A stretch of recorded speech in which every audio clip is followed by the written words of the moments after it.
هذا الفيديو هذا اول حاجه لتصحيح مغالطه، ثاني حاجه ندويو على واحد اللعيبه. هذا عرفتوه، عرفناه كاملين، كنا كناخذوه في الصغر. سيري الله يرضي عليك. شنو هو هذا؟ بانت لي واحد المغالطه اللي كبيره خصنا ندويو عليها، هو انه في التركيبه الغذائيه ولا في التركيبه ديال المكونات عندك 70 غرام في كل 100 غرام ديال الكربوهيدرات.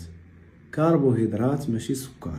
نفرقوا ما بين الكربوهيدرات وما بين السكر. الكربوهيدرات فيهم نشا اللي هو سكر معقد اللي كيكون في دقيق القمح، عاد فيه سكريات مضافه. ما قلتلكش ما فيهش سكريات مضافه، ولكن ما تقولش ليا 70% ديال السكر الابيض. من بعد ندوي على واحد القضيه، الترتيب ديال المكونات ديال السيري الله يرضي عليك فيه دقيق القمح هو الاول، ثاني حاجه شنو هي؟ حليب خالي من الدسم، ثالث حاجه السكر، رابع حاجه زيوت نباتيه، فيه معادن، فيه فيتامينات، فيه نكهه صناعيه ديال الفانيلين، ما فيهش مواد حافظه. اللي بغيت نهضر عليه هو ان هذا ما فيهش 70% ديال السكر، ولكن الخطا اللي كاين في التركيبه الغذائيه ولا في اللائحه ما بينوش شحال فيه ديال السكر المضاف. على حسب المعرفه ديالي والتقدير ديالي اللي نقدر نكون غلط، غيكون فيه ما بين 15 و 25 غرام كل 100 غرام. فيه السكر بزاف، نتفق معاك. طبيعه الحال خصها تكون كربوهيدرات معقده اللي فيها الياف غذائيه. بارطاج هذه المعلومه مع صحابك وكيعاون ربك.